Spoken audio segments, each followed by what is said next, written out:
Rab, ano kaya ang masasabi ng ating inampalan? Mamang and Kuya, alam nyo, pareho silang ma-emosyon kumanta. Ginagawa nila yung best nila para maikwento yung kanta. Siguro yung napili namin, ang reason kung ba't siya yung mas naging effective, yung pagkwento, kasi saktong-sakto rin sa kanya yung kantang napili niya.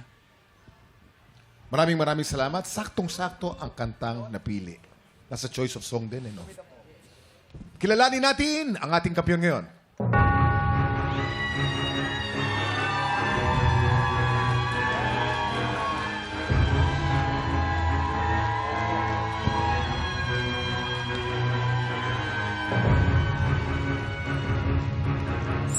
Leslie, 11 stars! Ikaw ang kampiyon ngayon. Congratulations! Congrats! Leslie, congratulations! Meron ka ng 10,000 pesos! Ang ganda ng kinanta niya kanina eh. On My Own, paboritong kanta ko yun eh. Ang Hindi niya na ganda. inabot yung Les Miserables. Panahon namin yan. Leslie! Leslie? Congratulations, Leslie. Kamusta? Anong nararamdaman mo ngayon na ikaw ang kampiyon?